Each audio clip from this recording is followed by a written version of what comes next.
À l'été 1942, le Pacifique était un échiquier dont les pièces les plus puissantes n'étaient ni des cuirassés ni des canons. C'étaient des plateformes flottantes de bois et d'acier capables de lancer dans les airs des dizaines de machines de guerre. Les porte-avions avaient transformé la nature du combat naval en à peine 2 ans, et personne ne le comprenait mieux que les 2 marines qui allaient s'affronter dans ce qui deviendrait la plus grande et la plus décisive bataille de porte-avions de l'histoire. Le Japon avait construit un empire dans le Pacifique à une vitesse qui étonnait même son propre état-major. Depuis l'attaque de Pearl Harbor, le 7 décembre 1941, la marine impériale avait balayé les flottes alliées du Pacifique, de l'océan Indien et de la mer de Corail avec une efficacité presque mécanique. La Malaisie, les Philippines, les Indes orientales néerlandaises, Singapour, la Birmanie, les îles Gilbert, Wake, la majeure partie de la Nouvelle-Guinée. Tout était tombé en quelques semaines.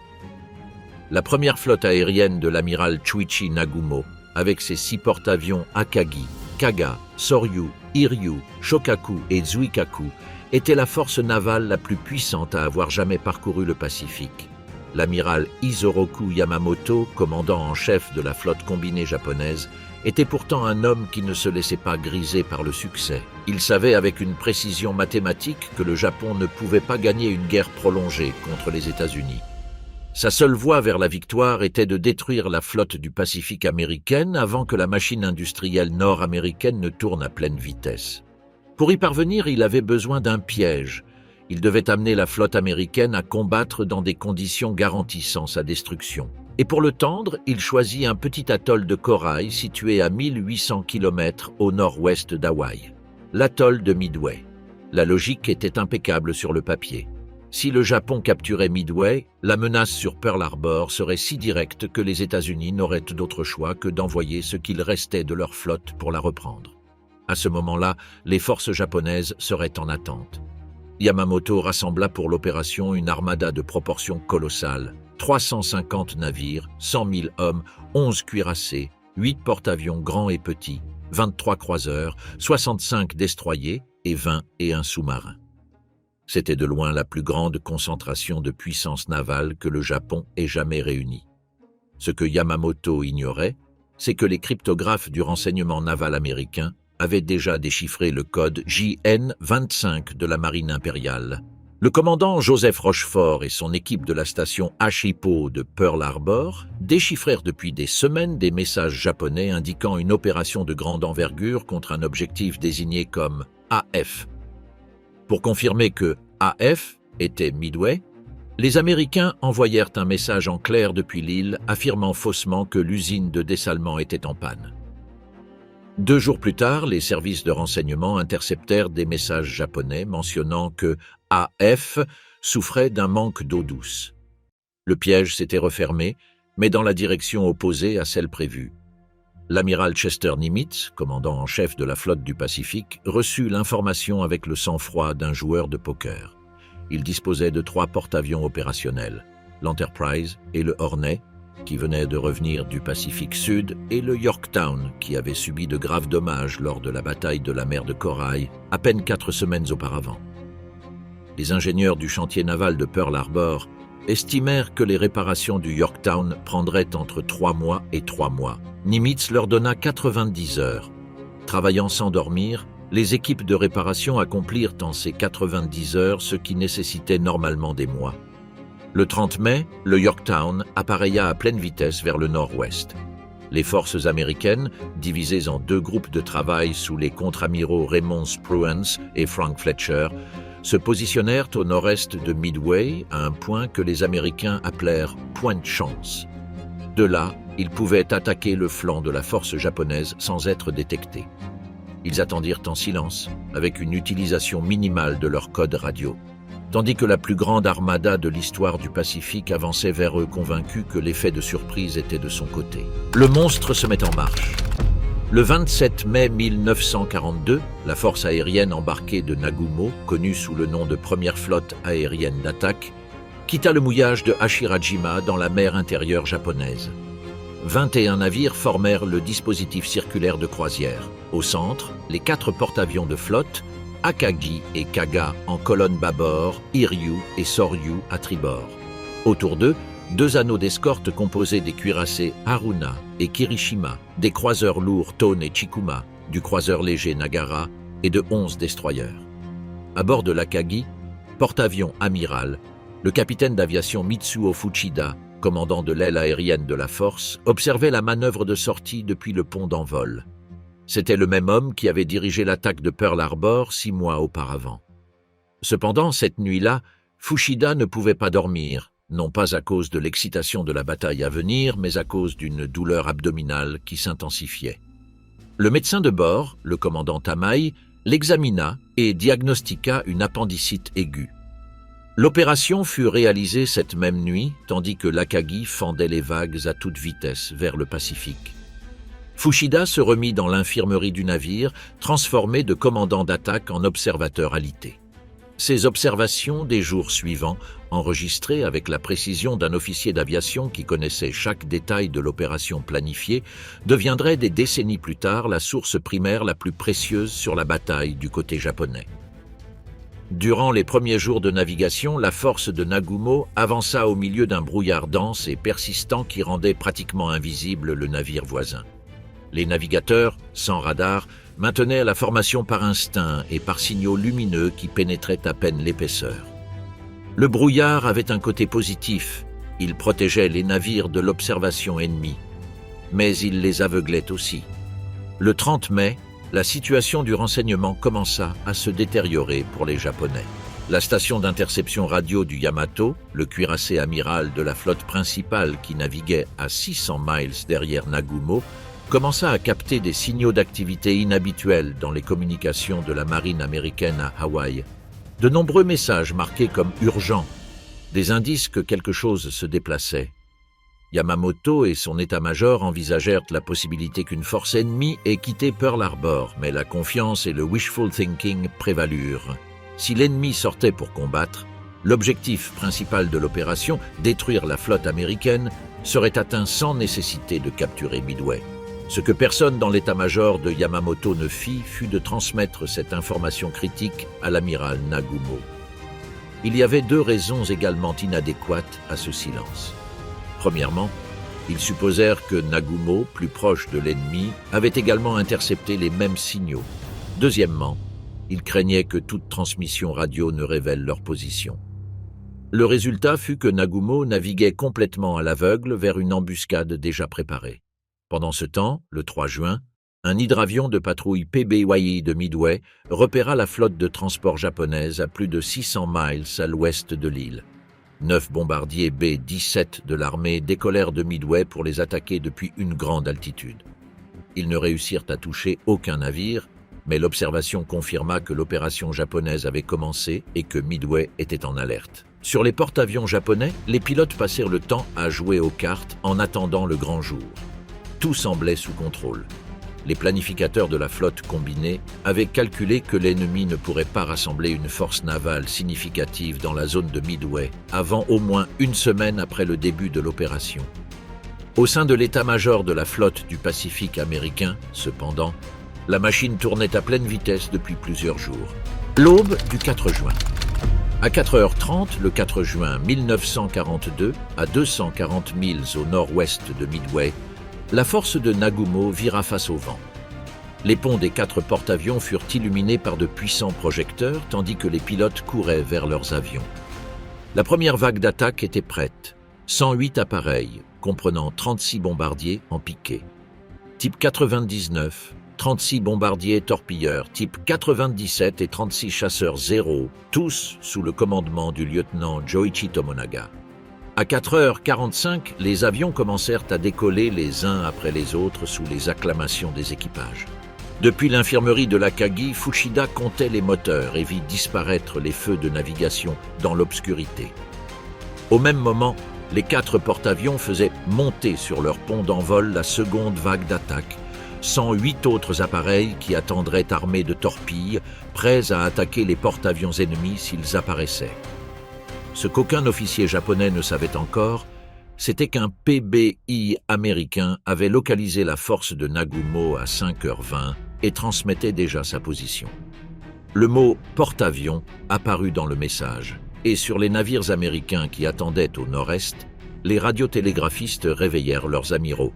À 5h45, les attaquants japonais étaient encore à 150 miles de Midway lorsqu'un autre PBUI les détecta, les suivit jusqu'à 30 milles de l'atoll et lança une fusée éclairante pour alerter les défenseurs. Les intercepteurs américains étaient déjà en l'air. Les chasseurs Wildcat américains, surpassés en maniabilité par les Zero japonais, combattirent en infériorité mais sauvèrent les bombardiers de l'anéantissement. Les bombardiers de Tomonaga attaquèrent les installations sur les îles Sound et Eastern, détruisirent des hangars et des réservoirs de carburant, mais ne trouvèrent aucun avion au sol, car tous avaient décollé avant l'attaque. Les pistes restèrent opérationnelles. Tomonaga le comprit immédiatement. À 7 heures, il transmit à l'Akagi un message lapidaire. Une seconde attaque est nécessaire. Heure, 7 heures. Sur le pont de l'Akagi, ce message fut reçu tandis qu'à l'horizon sud apparaissaient déjà les premières vagues de représailles depuis Midway. 6 torpilleurs TBF Avenger et 4 bombardiers B-26 maraudeurs de l'armée attaquèrent la formation japonaise. Les Zéros les déchiquetèrent. Sur les 10 appareils, seuls 3 revinrent à Midway. Aucun torpille n'atteignit un navire. Mais l'amiral Nagumo vit dans cette attaque la confirmation de ce que Tomonaga avait dit. La base aérienne de Midway restait opérationnelle et nécessitait un second coup. À 7h15, Nagumo prit une décision qui semblait logique à cet instant et qui se révélerait catastrophique quelques heures plus tard. Il ordonna que les torpilleurs de la seconde vague, ceux de l'Akagi et du Kaga, déchargent leurs torpilles navales et les remplacent par des bombes terrestres afin de lancer une seconde attaque contre Midway. Le processus de réarmement était complexe et prenait du temps. Les bombes navales, avec leurs mécanismes de profondeur et les têtes de torpilles, furent descendues dans les hangars. Des bombes terrestres de 800 kg commencèrent à être remontées. À ce moment-là, à 7h28, l'hydravion numéro 4 du croiseur Tone, qui avait décollé avec une demi-heure de retard en raison de problèmes de catapulte, atteignait la fin de son secteur de recherche à 300 milles de distance lorsque son observateur aperçut en dessous, à tribord, une formation de 10 navires naviguant vers le sud-est. Il transmit immédiatement 10 navires apparemment ennemis. Le message arriva à l'Akagi avec plusieurs minutes de retard en raison du système de transmission via le Tone. Lorsqu'il arriva, il frappa comme une décharge électrique. 10 navires ennemis à seulement 200 miles. Il pouvait s'agir de porte-avions. Nagumo ordonna immédiatement d'identifier le type de navire et de maintenir le contact, et ordonna de suspendre le réarmement avec des bombes terrestres. À 8h09 arriva un nouveau message de l'avion du Tone. 5 croiseurs et 5 destroyers. Aucun porte-avions. L'état-major de Nagumo soupira de soulagement. Les torpilleurs pouvaient être rechargés avec des bombes terrestres pour attaquer Midway. Mais avant que quiconque puisse agir, à 8h20 arriva un autre message du même avion. La force ennemie est accompagnée de ce qui semble être un porte-avions venant en arrière. L'ambiguïté de ce message, ce qui semble être, paralysa la décision pendant des minutes cruciales. Y avait-il des porte-avions ou non? L'avion mit trop de temps à l'identifier avec certitude. À ce moment-là, les torpilleurs dans les hangars de l'Akagi et du Kaga avaient déjà été partiellement réarmés avec des bombes terrestres. Celles qui avaient déjà été descendues dans les hangars gisaient empilées sur les sols car il n'y avait pas le temps de les descendre dans les soutes à munitions. Le désordre explosif qui s'accumulait dans ces hangars serait, quelques heures plus tard, la condamnation du navire. Le dilemme de Nagumo. Entre 8h30 et 9h, l'amiral Nagumo fut confronté au dilemme le plus grave de sa carrière. Il avait sur le pont les bombardiers en piqué du Hiryu et du Soryu, prêts à décoller avec leurs bombes anti-navires de 250 kg. Il pouvait les lancer immédiatement contre le porte-avions ennemi, mais sans escorte de chasseurs car tous les Zeros étaient en patrouille aérienne de combat. Ou bien ils pouvaient attendre. Récupérer d'abord les avions de Tomonaga qui revenaient de Midway avec des blessés et endommagés. Réorganiser entièrement la seconde vague avec torpilles et chasseurs, puis attaquer avec toute la force combinée. Le contre-amiral Tamon Yamaguchi, commandant de la 2e division de porte-avions à bord du Hiryu, fut le premier à rompre le silence. Il envoya un signal à son supérieur Je considère qu'il est conseillé de lancer immédiatement la force d'attaque. » Nagumo rejeta ce conseil. Une attaque partielle sans escorte de chasseurs finirait comme les torpilleurs américains qui avaient attaqué sa formation ce matin-là, anéantis avant de pouvoir infliger de réels dommages. Il valait mieux attendre, se réorganiser avec minutie et frapper avec toute la force. La logique était correcte dans des circonstances normales. Mais les circonstances n'étaient pas normales, car le temps dont Nagumo avait besoin pour se réorganiser était exactement celui dont le contre-amiral Spruance avait besoin pour lancer une attaque parfaitement coordonnée. À 9h18, la dernière vague d'avions de Midway fut récupérée. Les porte-avions japonais virèrent vers le nord pour s'éloigner temporairement des bases aériennes de Midway et préparer la grande contre-offensive. Dans les hangars, les mécaniciens travaillaient désespérément. Remonter les torpilles navales sur les avions qui venaient d'être équipés de bombes, ramener sur le pont les torpilles précédemment descendues, entasser les bombes restantes dans chaque recoin faute de temps pour les ranger correctement. L'Akagi était un baril de poudre. Pendant ce temps, à bord de l'Enterprise, le contre-amiral Spruance avait pris la décision la plus agressive de sa carrière. Les rapports des PBUI de Midway lui indiquaient la position exacte de la force de Nagumo. Il calcula que, s'il lançait ses avions immédiatement, ils arriveraient au moment précis où les Japonais seraient le plus vulnérables, en train de récupérer les avions de la mission Midway, avec leurs ponts remplis d'appareils ravitaillés en carburant et en munitions, incapables de manœuvrer ou de lancer des chasseurs. C'était une fenêtre de temps extrêmement étroite. Spruance en profita. Avant 7 heures, l'Enterprise et le Hornet commencèrent à lancer leurs groupes aériens. Au total, 151 avions, des torpilleurs TBD Devastator, des bombardiers en piqué SBD Dauntless et des chasseurs Wildcat. Peu après, le Yorktown lança son propre groupe aérien. Le problème était la coordination. Durant le vol vers les porte-avions japonais, les différents groupes se dispersèrent. Les torpilleurs, volant plus bas et plus lentement, arrivèrent avant les bombardiers qui devaient atteindre une plus grande altitude et faire un détour. Les chasseurs assignés à l'escorte des torpilleurs prirent la mauvaise route et ne les retrouvèrent pas. Les torpilleurs américains arrivèrent seuls, sans escorte, face à 50-0 sans patrouille de combat. L'holocauste des torpilleurs. Entre 9h18 et 10h10 du matin, 3 escadrons de torpilleurs, le VT-8 du Hornet, le VT-6 de l'Enterprise et le VT-3 du Yorktown, attaquèrent la force de Nagumo en vagues successives, sans escorte de chasseurs, à basse altitude au-dessus de l'eau, dans l'élan TBD Devastator, qui était déjà pratiquement obsolète. L'escadron VT-8 du Hornet, composé de 15 appareils sous le commandement du lieutenant-commandant John Waldron, fut le premier à attaquer. Waldron savait qu'il allait à la mort, mais refusa d'abandonner l'attaque. Il fut le seul pilote de son escadron à lancer son torpille avant d'être abattu. Tous ses 15 avions furent détruits. Le seul survivant fut l'enseigne George Gay, qui fut sauvé de l'eau le lendemain. Gay, avec son gilet de sauvetage, assista depuis l'eau à l'attaque des escadrons suivants et à la destruction de 3 porte-avions japonais, devenant ainsi le seul témoin direct des 5 minutes qui ont changé la guerre. Le VT-6 de l'Enterprise perdit 14 de ses 14 avions. Le VT-3 du Yorktown fut décimé avec la même brutalité. En tout, parmi les 41 torpilleurs ayant attaqué, seulement 6 revinrent. Aucun torpille ne toucha un navire japonais.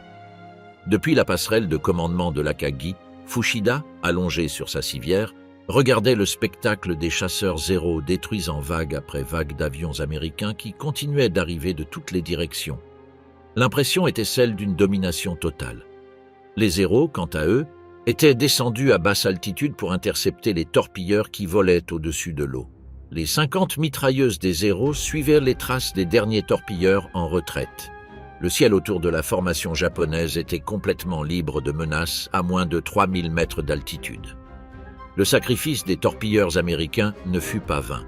Tandis que les Zéro poursuivaient les derniers survivants à ras de l'eau, tandis que les tireurs d'artillerie japonaises suivaient leurs trajectoires horizontales, tandis que les observateurs dans les tours gardaient les yeux fixés sur l'horizon marin.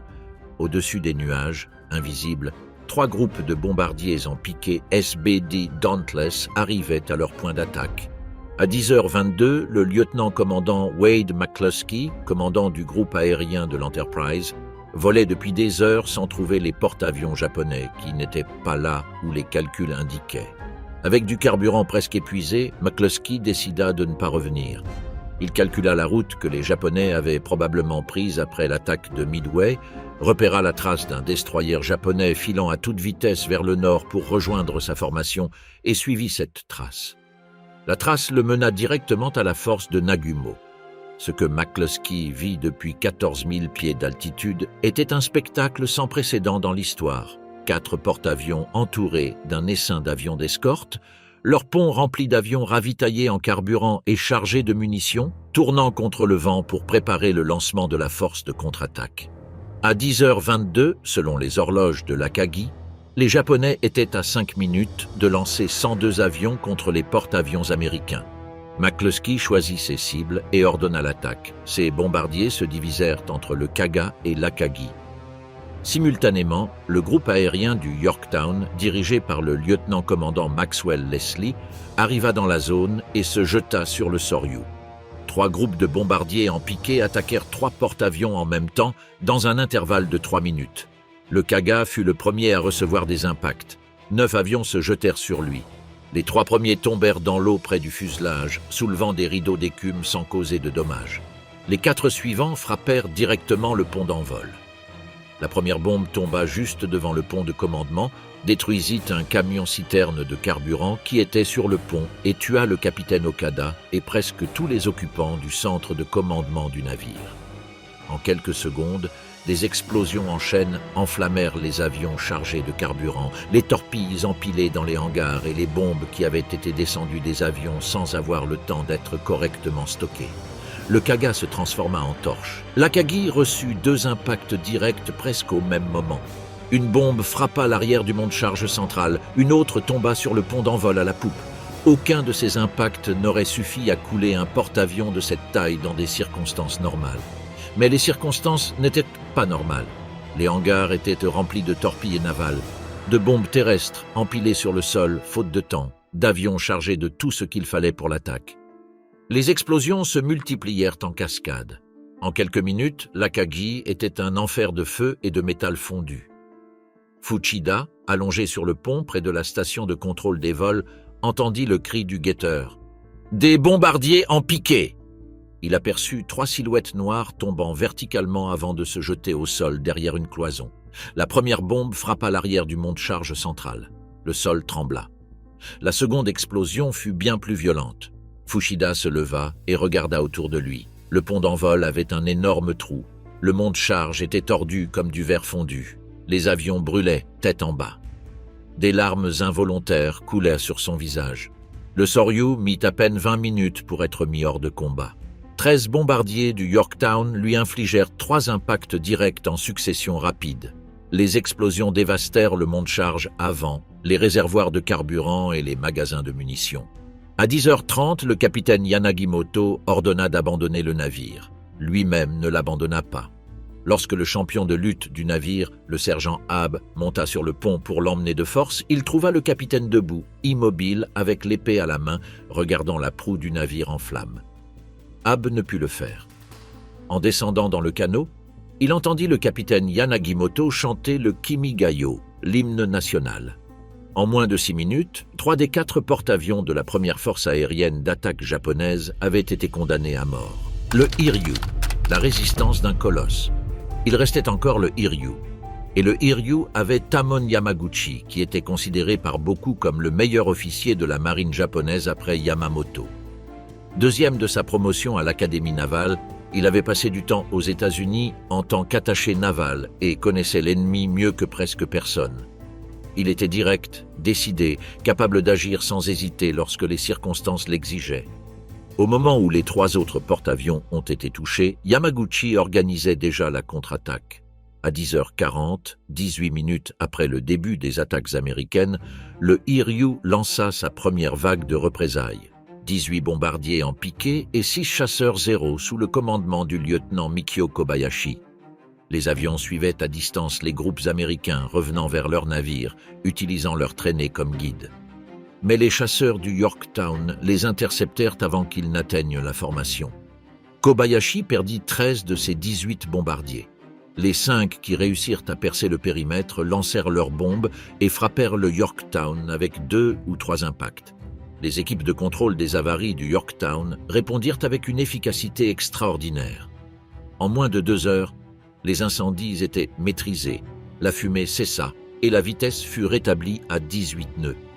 Lorsque la deuxième vague du Hiryu arriva dans la zone, les pilotes japonais virent un porte-avions naviguant à pleine vitesse sans signe visible de dommages. Ils pensèrent qu'il s'agissait d'un autre navire. Le Yorktown avait été si bien réparé qu'il trompa même ses propres attaquants. La deuxième vague était dirigée par le lieutenant Joichi Tomonaga, celui qui avait commandé la première attaque sur Midway le matin même. Son avion avait encore le réservoir de carburant gauche percé par les balles des canons anti-aériens de l'île. Son mécanicien lui avait dit avant qu'il ne monte à bord. Tomonaga sourit. « Ne t'inquiète pas. Laisse le réservoir gauche tel quel et remplis l'autre. » Tout le monde à bord comprit ce que signifiait ce commentaire. Avec un seul réservoir, il n'aurait pas de carburant pour revenir. 10 torpilleurs et 6 chasseurs décollèrent du Hiryu à 12h45. Yamaguchi les regarda partir depuis le pont sans bouger. Chaque personne présente le regarda en silence. Personne ne parla du réservoir de Tomonaga. La deuxième vague trouva le Yorktown et lança une attaque coordonnée depuis différents angles. 2 torpilles frappèrent la coque. Les dégâts, combinés à ceux de la première vague, scellèrent son destin. Le capitaine ordonna l'abandon du navire à 14h55. Seuls 5 torpilleurs du Hiryu revinrent. Tomonaga ne faisait pas partie de ceux-là. L'enseigne Hashimoto vit la fin. L'avion de Tomonaga, avec sa queue distinctive peinte en jaune, traversa le feu anti-aérien le plus intense que Hashimoto ait vu pendant toute la guerre, lança sa torpille et, au moment suivant, se désintégra. À 17h03, lorsque le Hiryu préparait déjà une 3e attaque à la tombée de la nuit, 13 bombardiers en piqué des groupes de l'Enterprise et du Yorktown apparurent depuis le sud-ouest en utilisant le soleil comme couverture. Sans radar, les guetteurs japonais ne les détectèrent qu'une fois qu'ils étaient déjà en piqué. Le capitaine Kaku ordonna toute la manœuvre à tribord, ce qui lui permit d'esquiver les 3 premières bombes, mais 4 impacts directs dans la zone du pont mirent fin au Hiryu en tant que plateforme de combat. La nouvelle de la destruction des 4 porte-avions arriva à l'amiral Yamamoto à bord du Yamato par vagues successives, chacune plus dévastatrice que la précédente. À 10h50, l'amiral Abe transmit que le Kaga, le Soryu et l'Akagi brûlaient. À 17h55, que le Hiryu avait été frappé. Sur le pont du Yamato régna le silence. Le chef des communications, le commandant Wada, remit les messages sans un mot. Yamamoto les lut et gémit. Yamamoto donna des ordres qui auraient eu du sens si 4 porte-avions n'avaient pas été détruits en une journée. Il ordonna de concentrer toutes les forces pour une bataille nocturne. Il appela la force de porte-avions du Nord, celle de l'amiral Kakuta opérant aux Aléoutiennes pour qu'elle vienne vers le sud. Il calcula que ces cuirassés et croiseurs pouvaient détruire la flotte américaine en combat nocturne à coups de canon. Il envoya même un message à ses commandants annonçant que la flotte ennemie a été pratiquement détruite. C'était une illusion. Les Américains avaient une connaissance précise des mouvements japonais et restaient hors de portée effective des canons des cuirassés pendant toute la nuit du 4 au 5 juin. Le contre-amiral Spruance, dont l'instinct tactique s'est révélé à Midway avec une précision presque scientifique, refusa de poursuivre dans l'obscurité une force inconnue qui pourrait inclure des cuirassés et des croiseurs. Il se retira vers l'est et attendit l'aube. À 2h55 le 5 juin, Yamamoto signa l'ordre le plus douloureux de sa carrière, annuler l'opération MM1, le nom de code de l'invasion de Midway. À 4h55, Nagumo ordonna de couler l'Akagi avec les torpilles de ses propres destroyers, incapable de rester à flot et trop endommagé pour être remorqué. À 19h25, le Kaga se coucha après 2 énormes explosions internes. Le Soryu se coucha à 19h13, emportant avec lui 718 membres de son équipage, dont le capitaine Yanagimoto. Le Hiryu survécut plus longtemps que prévu, maintenu à flot par des survivants de la salle des machines qui réussirent à s'échapper des compartiments inférieurs. Il fut découvert encore flottant le matin suivant et sombra vers 8h20 le 5 juin. Le Yorktown ne survécut pas non plus. Bien que le 5 juin, il flottait encore et que les équipes de sauvetage travaillaient à bord pour le récupérer, le sous-marin japonais I-168 le localisa le 6 juin, lança 4 torpilles et coucha également le destroyer Haman qui était amarré à son côté. Le Yorktown se coucha le matin du 7 juin. Les pertes japonaises à Midway étaient de 4 porte-avions de première ligne, un croiseur lourd, 248 avions et entre 3000 et 3500 hommes tués, dont des centaines des pilotes les mieux entraînés de la marine impériale. Les pertes américaines, un porte-avions, un destroyer, 150 avions et 307 hommes. La défaite du Japon à Midway a été analysée pendant des décennies sous l'angle stratégique et tactique, mais un aspect reste fascinant par sa dimension presque inexpliquée. L'ampleur de l'échec du renseignement et des communications japonais, contrastée avec la perfection presque suspecte de la prédiction américaine. L'équipe du commandant Rochefort à la station Hippo n'a pas seulement décrypté le code JN25, mais l'a fait avec une précision suffisante pour prédire la date de l'attaque, la composition des forces et l'axe de progression plusieurs semaines à l'avance. Les Japonais changeaient fréquemment leur code, mais la semaine précédant Midway, ils n'ont effectué aucun changement. Pourquoi personne n'a donné d'explication entièrement satisfaisante? Certains historiens suggèrent que les cryptographes de la marine impériale avaient trop confiance dans la complexité mathématique du système JN25 pour envisager qu'il puisse être compromis en profondeur. L'échec japonais dans les communications internes est tout aussi déconcertant. Yamamoto savait que quelque chose se passait à Pearl Harbor depuis le 30 mai. Il n'en informa pas Nagumo. Il ne l'a pas fait pour 2 raisons qui, lorsqu'elles sont examinées de près, se neutralisent mutuellement. Il craignait de trahir la position de la flotte par une transmission radio, mais en même temps, il supposait que Nagumo avait accès à la même information. L'Akagi, le porte-avions amiral de Nagumo, avait de petites antennes radio en raison des exigences de conception du pont, et sa capacité de réception était nettement inférieure à celle du Yamato. Nagumo n'a jamais reçu les signaux d'alarme que Yamamoto avait interceptés. Le retard du décollage de l'avion de reconnaissance du croiseur Tone va au-delà de l'anecdote. Cet avion a quitté avec 30 minutes de retard en raison d'un problème avec la catapulte. S'il était parti à l'heure, suivant sa trajectoire prévue, il aurait survolé directement la position des porte-avions américains. Il les aurait identifiés bien à l'avance pour que Nagumo puisse réorganiser ses forces avant que les Américains ne puissent attaquer. 30 minutes. La défaillance mécanique d'une catapulte a changé le résultat de la bataille. Le problème avec le réarmement des torpilleurs à bord de l'Akagi et du Kaga est un autre nœud de causalité qui a intrigué les historiens. L'ordre de changer les torpilles contre des bombes terrestres, puis de remettre les torpilles, a généré le chaos dans les hangars, accumulant d'énormes quantités de munitions non rangées. Les ingénieurs navals qui ont examiné les dégâts après la guerre ont conclu que, sans ce chaos, les 2 premiers impacts de bombes sur l'Akagi n'auraient probablement pas été mortels. Ils auraient sérieusement endommagé le navire, mais n'auraient pas déclenché la série d'explosions en chaîne qui l'a détruit. Il existe un débat persistant, en partie alimenté par les mémoires du propre Fuchida, sur le fait de savoir si Nagumo a pris la bonne décision en ne lançant pas immédiatement les bombardiers en piqué du Hiryu et du Soryu lorsqu'il a su qu'il y avait des porte-avions américains à proximité vers 8h30. La position de Fuchida est qu'il aurait dû les lancer sans escorte. Les défenseurs de Nagumo soulignent que les torpilleurs américains sans escorte qui ont attaqué ce matin-là ont été massacrés sans marquer aucun impact. Pourquoi les bombardiers japonais sans escorte auraient-ils eu plus de chance? La réponse, que personne ne pouvait savoir à ce moment-là, est que les bombardiers en piqué sont beaucoup plus difficiles à intercepter que les torpilleurs, car ils attaquent en piqué et les chasseurs doivent sortir de leur altitude de patrouille pour les atteindre. Et les Zeros, à 10h22, étaient tous à basse altitude, poursuivant les derniers torpilleurs du VT-3 du Yorktown. Si les bombardiers du Hiryu et du Soryu avaient attaqué 2 heures plus tôt, ils auraient trouvé un ciel également dégagé de zéro. La bataille des Philippines. Midway n'a pas mis fin immédiatement aux porte-avions japonais.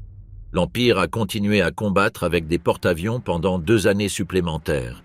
Cependant, la perte de 4 porte-avions, et plus important encore, de leurs pilotes expérimentés, était une blessure qui ne pouvait pas être refermée. Le Japon a mis des mois à former de nouveaux pilotes, mais ces nouveaux aviateurs n'avaient pas l'expérience accumulée des vétérans de Pearl Harbor, de l'Inde et de Coral. La conséquence finale de Midway s'est matérialisée en juin 1944, dans les eaux à l'ouest des îles Mariannes, la bataille de la mer des Philippines, également connue sous le nom de le Grand Tir aux Pigeons des Mariannes par les pilotes américains eux-mêmes. Dans cette bataille, la marine japonaise a envoyé ce qui restait de sa puissance aéronavale, 9 porte-avions, 430 avions et les pilotes qui avaient survécu à 2 années de guerre d'usure. En phase 2, 15 porte-avions américains et 900 avions dont les équipages comprenaient des vétérans de Midway, de Guadalcanal, des Mariannes et des dizaines de combats intermédiaires. En l'espace de 2 jours de combat, les avions japonais ont été détruits à un rythme sans précédent dans l'histoire de l'aviation. Le premier jour, le 19 juin, le système de défense aérienne américain, coordonné depuis les centres d'information de combat des porte-avions avec radar et communication que le Japon ne possédait même pas, abattit plus de 300 avions japonais. 3 porte-avions japonais ont été coulés par des sous-marins américains. Le Taiyo, le plus grand porte-avions construit par le Japon, a été coulé quelques heures après avoir reçu un seul torpille en raison d'une série d'erreurs dans la gestion des gaz de carburant. Le Shokaku, l'un des survivants de Pearl Harbor, a été coulé ce même jour par un autre sous-marin. La différence technique entre les deux marines avait atteint des proportions abyssales. Les F-6F Hellcat américains surpassaient les zéros dans presque toutes les catégories de performance. Les radars de contrôle de tir des navires américains guidaient les chasseurs intercepteurs avec une précision que les Japonais ne pouvaient égaler. Les munitions à proximité, fait T-fuse, activées par des signaux radio qui faisaient exploser les obus antiaériens lorsqu'ils passaient près de la cible, multipliaient l'efficacité du feu de défense de la flotte. Le deuxième jour, le 20 juin, les Américains localisèrent les porte-avions japonais à la limite du rayon d'action de leurs avions et lancèrent une attaque de 216 appareils au coucher du soleil. La bataille s'est déroulée alors que le soleil se couchait et les pilotes américains sont revenus de nuit avec du carburant épuisé pour atterrir dans leur porte-avions dans l'obscurité. L'amiral Mark Meacher a pris l'une des décisions les plus risquées de la guerre.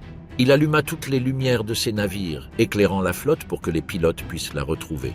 C'était une invitation aux sous-marins japonais. Mais les pilotes sont revenus.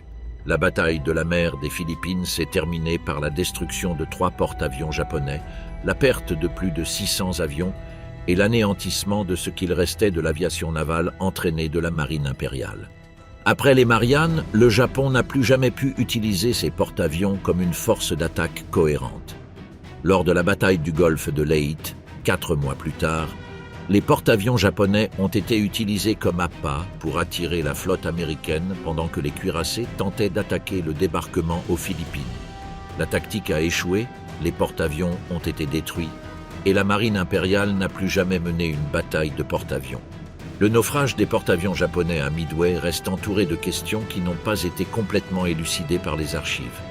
Les positions exactes des épaves ont été débattues pendant des décennies. L'Akagi a été définitivement localisée en 2019, lorsqu'une expédition de la société d'exploration océanographique Vulcan a trouvé les restes à près de 18 000 pieds de profondeur au nord-ouest de Midway, dans des coordonnées qui différaient considérablement de celles indiquées dans les documents officiels japonais. Les rapports de la bataille avaient mal enregistré la position ou l'avaient délibérément falsifiée pour préserver le secret de la défaite. Le Kaga a été trouvé pendant la même période, à des profondeurs similaires. Le Hiryu et le Soryu restent dans des positions approximatives. Ce que les explorateurs ont trouvé dans les restes de l'Akagi confirme l'histoire de la catastrophe. Les débris des avions, les restes des hangars, la structure de l'ascenseur déformée que Fushida a décrite pliée comme du verre fondu, le tout conservé dans l'obscurité et le froid de l'abîme Pacifique. La bataille de Midway a été pendant des décennies présentée au Japon avec une opacité délibérée.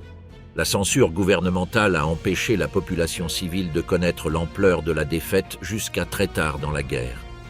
Les blessés de Midway ont été débarqués secrètement dans des ports secondaires la nuit. Les survivants ont été transférés directement dans de nouvelles unités sans avoir l'occasion de parler à leurs familles. La version officielle émise par Radio Tokyo le 10 juin 1942 a décrit la bataille comme une brillante victoire de la marine impériale. La vérité émerge avec plus de précision dans les mémoires de Fuchida, publiées en 1955 en coécriture avec le commandant Masatake Okumiya. Fuchida avait survécu à Midway avec les chevilles fracturées après avoir sauté depuis la couverture en feu de l'Akagi. Il survécut également à Hiroshima, étant hors de la ville au moment du bombardement. Il se convertit au christianisme en 1950 et passa des années à décrire la bataille avec une honnêteté rare dans les mémoires militaires, reconnaissant les erreurs de Nagumo mais aussi les siennes, celles du système naval japonais, l'arrogance qui avait imprégné toute la planification de l'opération. L'un des aspects les moins explorés de Midway est la dimension psychologique de l'erreur japonaise. L'état-major de la flotte combinée a effectué des jeux de guerre en mai 1942 pour simuler l'opération Midway sous la direction du contre-amiral Ugaki, chef d'état-major. Pendant ces jeux, l'arbitre assigné a calculé que les attaques aériennes ennemies auraient coulé à la fois le Kaga et l'Akagi. Ugaki a annulé le résultat, réduit les impacts de bombes simulés et a ressuscité le Kaga pour la phase suivante de la simulation comme si de rien n'était. Les jeux de guerre ont prédit avec précision ce qui allait se passer et l'état-major les a ignorés. Le cas du retard de l'avion du croiseur Tone continue de susciter des spéculations. Les documents de la marine impériale indiquent simplement panne de la catapulte. Les ingénieurs navals qui ont examiné le système après la guerre n'ont trouvé aucune preuve d'un problème chronique avec les catapultes de ce type de croiseur. Le retard a pu être exactement ce qu'il semblait, un accident mécanique de malchance au pire moment possible. Mais certains historiens soulignent qu'un retard de 30 minutes dans un seul avion, à un moment précis, avec des conséquences qui se sont avérées absolument décisives, a la structure narrative de ce que les statisticiens appellent un événement de longue queue, improbable, mais pas impossible. Ce qui n'est pas spéculation, c'est la chaîne causale qui relie Pearl Harbor à Midway, aux Mariannes, à Iwo Jima, à Okinawa, à Hiroshima. La domination du Pacifique a été décidée dans ces heures du 4 juin 1942, entre la première attaque des torpilleurs et le dernier bombardier en piqué. Tout ce qui est venu après était l'exécution d'un résultat déjà déterminé, bien que les combattants mettraient encore 3 années avant de le reconnaître. Les coordonnées du gouffre. Les 4 porte-avions japonais coulés à Midway reposent aujourd'hui au fond du Pacifique Nord, entre 5000 et 6000 mètres de profondeur, dans des eaux dont la température avoisine 0 pendant la majeure partie de l'année. Les restes sont remarquablement bien conservés grâce à l'obscurité, au froid et à la pression. Les recherches sous-marines récentes ont confirmé ce que les historiens savaient déjà grâce aux documents: la violence du naufrage. Les ponts d'envol sont tordus. Les structures en acier sont déformées par des explosions qui ont eu lieu de l'intérieur vers l'extérieur et non de l'extérieur. Les hangars se sont effondrés sur eux-mêmes. Les débris du Yorktown ont été localisés en 1998 à presque 5000 mètres de profondeur, la quille vers le haut dans une position qui indique qu'il s'est retourné pendant le naufrage. Les épaves des 2 belligérants demeurent à ces profondeurs comme les archives les plus précises de ce qui s'est passé, plus fiables que les documents, plus directes que les mémoires, plus définitives que toute analyse historique. Les positions de l'Akagi et de ses compagnons correspondent à des coordonnées dans le Pacifique Nord qui n'ont pas de nom. Ce ne sont ni des points touristiques, ni des lieux de pèlerinage accessibles. Ce sont simplement des points sur une carte océanique où l'histoire du XXe siècle a changé de direction en l'espace de 6 minutes, tandis que 50 chasseurs japonais poursuivaient les derniers torpilleurs américains à ras de l'eau, et 3 groupes de bombardiers américains apparaissaient des nuages, le soleil à leur dos. 5 minutes pour lancer 102 avions. 5 minutes qui n'ont jamais eu lieu. La différence entre le Pacifique japonais et le Pacifique américain s'est mesurée dans cet intervalle de temps avec la même précision qu'une montre mesure les secondes. L'ampleur de ce qui s'est passé à Midway ne se comprend pleinement qu'en examinant les chiffres avec exactitude. Le Japon a perdu 4 porte-avions de première ligne, l'Akagi de 36 500 tonnes, le Kaga de 38 200 tonnes, le Soryu de 18 800 tonnes et le Hiryu de 20 250 tonnes. Au total, plus de 113 000 tonnes de capacité aéronavale construites pendant des années, éliminées en moins de 12 heures. Avec les navires ont disparu 248 avions de combat et, ce qui était encore plus difficile à remplacer, les pilotes qui les pilotaient. Former un pilote de combat naval dans la marine impériale japonaise nécessitait entre 2 et 3 ans d'instruction intensive. Les pilotes morts à Midway avaient en moyenne plus de 500 heures de vol en combat, accumulées depuis la Chine, Pearl Harbor, l'océan Indien et la mer de Corail. Le Japon ne disposait pas d'un système de recrutement et de formation accéléré comparable à celui que les États-Unis ont mis en place à partir de 1942.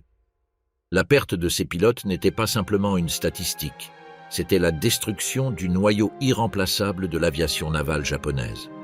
Les chiffres américains, par contraste, montrent l'asymétrie du résultat.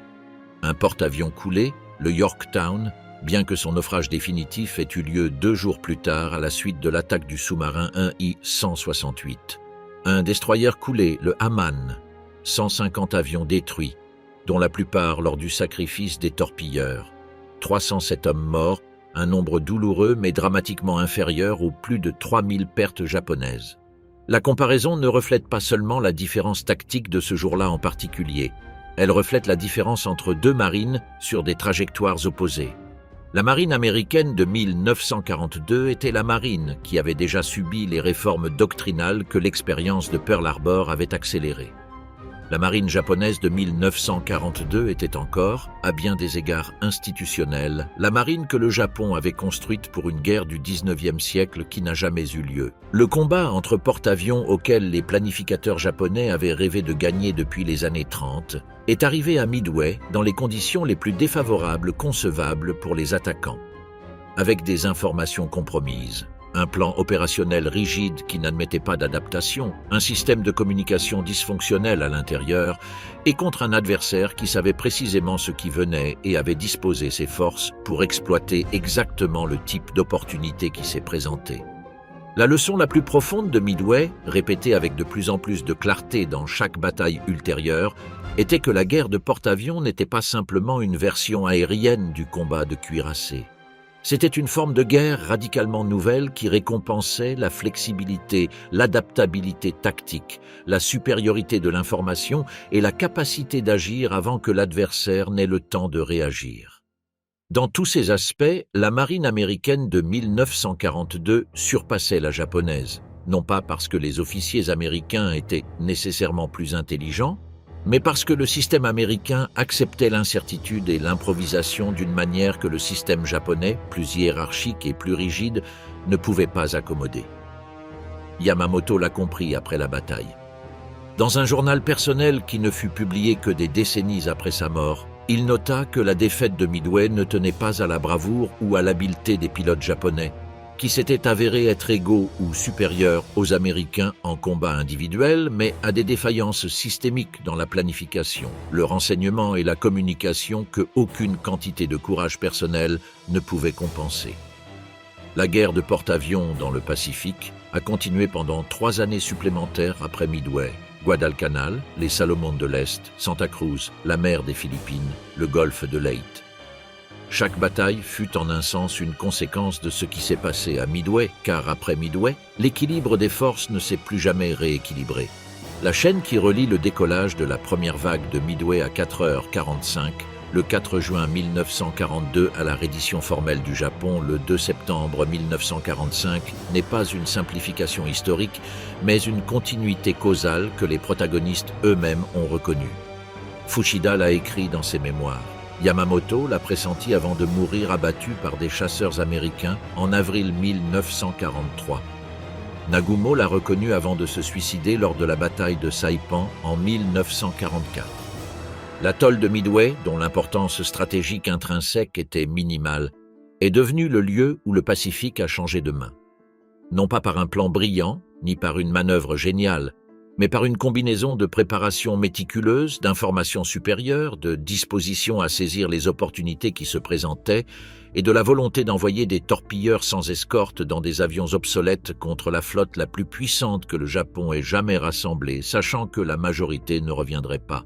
Les 41 torpilleurs qui ont attaqué sans escorte ce matin-là n'ont coulé aucun navire, mais ils ont nettoyé le ciel de Zéros pour que les bombardiers en piqué arrivent sans opposition. C'est probablement l'exemple le plus clair de l'histoire de l'aviation navale de ce que signifie le sacrifice collectif en vue d'un résultat que ceux qui se sacrifient ne verront pas. Pour comprendre pourquoi la bataille de Midway a été si décisive, il est nécessaire de comprendre à quel point la guerre de porte-avions était fondamentalement différente de toute forme antérieure de combat naval. Les porte-avions du Pacifique en 1942 n'étaient pas simplement des navires avec des avions dessus. C'étaient des systèmes de combat complexes dont l'efficacité dépendait de la synchronisation parfaite de dizaines de processus simultanés. Le lancement d'un groupe aérien complet depuis un porte-avions de flotte prenait entre 20 et 40 minutes pour les navires de l'époque, selon la taille du groupe et les conditions du vent. Pendant ce temps, le navire était complètement vulnérable, avec le pont plein d'avions armés et plein de carburant, sans possibilité de manœuvrer violemment, avec les défenses anti-aériennes dégradées parce que les artilleurs ne pouvaient pas tirer sur leurs propres avions. C'était le moment de la plus grande puissance offensive et de la plus grande vulnérabilité défensive en même temps. Les bombardiers en piqué SBD Dauntless, qui ont détruit les porte-avions japonais à Midway, ont exploité exactement cette contradiction. Le SBD était un avion relativement lent avec une vitesse maximale inférieure à celle de beaucoup de ses contemporains. Mais il a été conçu pour un objectif spécifique avec une efficacité qui s'était révélée décisive. Il pouvait placer une bombe de 450 kg à un point précis sur le pont d'un navire avec une précision que les bombardements horizontaux depuis une grande altitude utilisés par les B-17 ne pouvaient jamais égaler. L'attaque en piqué était brutalement exigeante pour les pilotes. Elle commençait à environ 4000 mètres d'altitude, avec l'avion à un angle d'environ 70 degrés par rapport à la verticale, descendant à des vitesses pouvant dépasser les 500 km/h, avec les forces G comprimant les pilotes dans leurs sièges et les volets de plongée pour contrôler la vitesse. Le pilote devait maintenir le viseur sur la cible pendant toute la descente, ajuster en continu pour le mouvement du navire et la déviation du vent, et larguer la bombe au point exact avant de tirer sur le stick pour sortir du piquet à quelques mètres de l'eau. Les Dauntless, qui ont attaqué l'Akagi et le Kaga le 4 juin 1942, ont parfaitement exécuté cette manœuvre. Mais ils l'ont fait sans résistance de la part des chasseurs. Les Zéros étaient tous à ras de l'eau, poursuivant les derniers survivants des escadrons de torpilleurs. Lorsque les guetteurs japonais ont enfin vu les Dauntless, ils étaient déjà dans la partie la plus raide du piquet. Les canons anti-aériens, conçus pour tirer contre des cibles horizontales ou à des hauteurs modérées, avaient de grandes difficultés à suivre un avion descendant presque verticalement à des vitesses de 500 km/h. En termes techniques, l'attaque a été un exemple presque parfait de ce que les théoriciens de la guerre aérienne appelaient « attaque coordonnée de saturation ». Plusieurs vecteurs de menaces simultanés qui dépassaient la capacité de réponse des systèmes de défense. Les torpilleurs avaient saturé la patrouille de combat japonaise à niveau de mer. Les bombardiers en piqué ont saturé les canons anti-aériens depuis la verticale. Aucun des deux attaques n'aurait réussi seul. Ensemble, dans la séquence précise où elles se sont produites, elles ont été dévastatrices. Le Zéro japonais, le Mitsubishi A6M, était en 1942 le chasseur naval le plus performant qu'aucun pays n'ait construit jusqu'alors. Son rayon d'action était extraordinaire, sa maniabilité incomparable, et entre les mains des pilotes japonais expérimentés, c'était une arme presque parfaite pour la guerre aérienne offensive. Cependant, il avait des faiblesses structurelles que les Américains avaient identifiées grâce à l'analyse d'exemplaires capturés. Il manquait de blindage pour le pilote, ses réservoirs de carburant n'étaient pas scellés pour résister aux impacts, et sa structure légère, qui était la source de sa maniabilité supérieure, le rendait fragile lorsqu'il subissait des dommages. Un Zéro touché avait tendance à prendre feu ou à se désintégrer, tandis qu'un Wildcat ou un Dauntless pouvait absorber des dégâts considérables et continuer à voler. La décision de ne pas installer de blindage sur le Zéro n'a pas été une erreur de conception, mais un choix philosophique du système naval japonais. La protection du pilote était moins importante que la maniabilité de l'avion. Le pilote qui avait besoin de blindage pour survivre était un pilote qui n'était pas assez bon pour éviter les impacts. Cette philosophie a fonctionné tant que le Japon avait une supériorité technique et de formation suffisamment grande pour que ses pilotes soient rarement touchés. Au fur et à mesure que la qualité moyenne des pilotes japonais a baissé et que celle des Américains a augmenté, l'équation s'est inversée de manière brutale. Le F-6F Hellcat, qui a commencé à arriver dans la flotte du Pacifique en 1943, était dans tous les aspects pertinents supérieur au zéro, sauf en rayon de virage, et il avait un blindage pour le pilote, des réservoirs scellés et une structure capable d'absorber les tirs des chasseurs zéro sans se désintégrer. La technologie du radar, totalement absente des navires japonais à Midway, ajoutait une autre dimension à l'asymétrie. Les croiseurs et destroyers américains qui escortaient les porte-avions avaient des radars de détection aérienne qui pouvaient identifier les attaques entrantes avec plusieurs minutes d'avance, suffisamment de temps pour diriger les chasseurs de combat vers les attaquants. Les guetteurs visuels japonais, aussi excellents qu'ils soient, ne pouvaient pas rivaliser avec ce système en termes de temps de détection et de réaction. Lors de la bataille de la mer des Philippines, 2 ans après Midway, cette différence serait le facteur déterminant qui transformerait les attaques aériennes japonaises en massacres. Le système de communication et de contrôle de combat américain était également supérieur.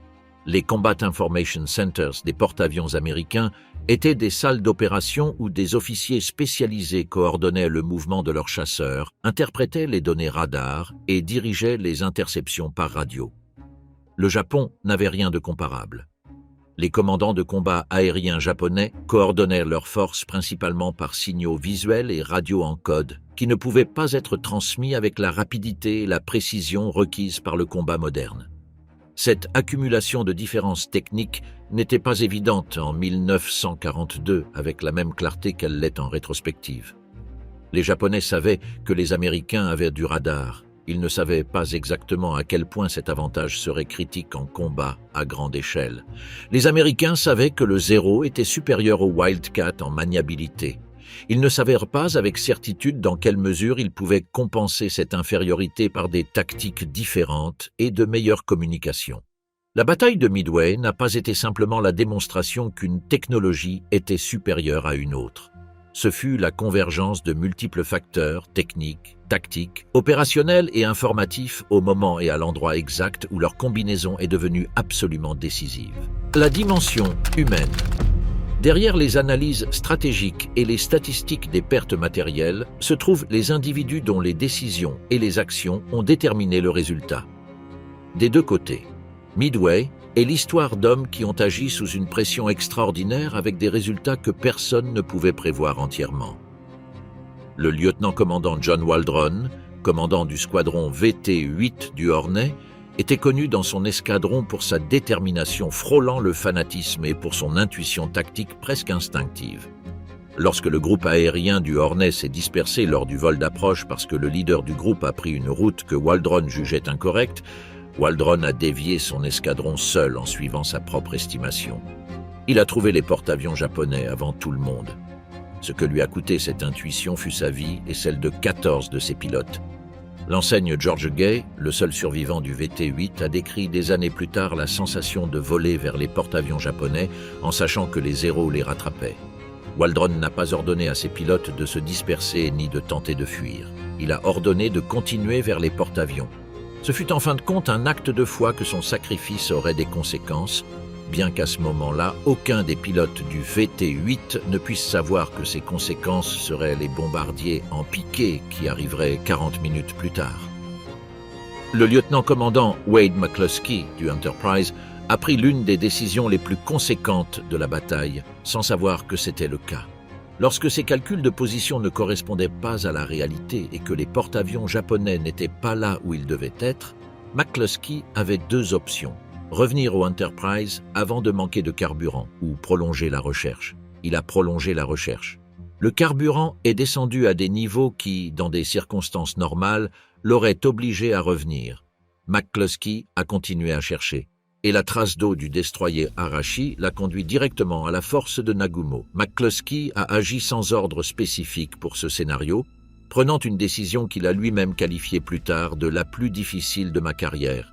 C'était une improvisation que le système américain, avec sa plus grande tolérance pour l'initiative individuelle des officiers de niveau intermédiaire, permettait et, dans une certaine mesure, encourageait. Un officier japonais dans la même situation aurait trouvé beaucoup plus difficile de dévier du plan original sans autorisation supérieure. Le lieutenant Maxwell Leslie, commandant du groupe de bombardiers du Yorktown, a vécu le jour le plus kafkaïen de la bataille. Pendant le vol d'approche, il a découvert que son système de libération de bombes avait un défaut qui l'avait fait larguer involontairement sa bombe en testant l'équipement. 3 de ses avions avaient fait de même. Leslie est arrivé à l'attaque sans bombe, a vu le Soryu en dessous, a dirigé ses pilotes vers la cible avec des instructions radio et des gestes de la main depuis la cabine, et a observé comment ses pilotes plaçaient 3 bombes sur le navire avec une précision parfaite. N'ayant pas pu contribuer personnellement aux dégâts physiques, il a été le leader qui a garanti l'efficacité de l'attaque. Le contre-amiral Raymond Spruance était en juin 1942 un officier relativement inconnu qui avait été convoqué pour remplacer l'amiral Halsey, hospitalisé à cause d'une maladie de peau. Il n'était pas aviateur naval, contrairement à tous les autres commandants de porte-avions de la flotte. C'était un spécialiste des croiseurs et des destroyers. Et pourtant, les décisions tactiques qu'il a prises à Midway étaient d'une brillance que ses propres subordonnés ont mis des années à apprécier pleinement. La décision de lancer l'attaque à la distance maximale le 4 juin, prenant le risque que les avions n'aient pas de carburant pour revenir, était audacieuse au point extrême. La décision de ne pas poursuivre les navires japonais cette nuit-là, quand tout son instinct de combattant devait le pousser à continuer à attaquer, était un exemple de contrôle et de rationalité stratégique extraordinaire. Spruance a compris qu'à l'obscurité, contre des forces inconnues qui pouvaient inclure des cuirassés, le risque de perdre ses porte-avions l'emportait largement sur le bénéfice potentiel de couler quelques navires supplémentaires. L'amiral Nagumo, vu du côté des vaincus, est une figure tragique au sens le plus précis. Un homme dont les vertus étaient inadaptées à la situation qu'il devait affronter. Il était méticuleux, responsable, compétent dans le type de guerre de surface qu'il avait étudié toute sa carrière. Il n'était pas un innovateur. Il n'avait pas l'instinct du risque calculé que la guerre de porte-avions exigeait. Lorsque la situation exigeait un pari, il cherchait la certitude. Lorsque la certitude était impossible, il cherchait plus de temps pour l'obtenir. Et ce temps fut exactement ce que le destin ne lui a pas accordé.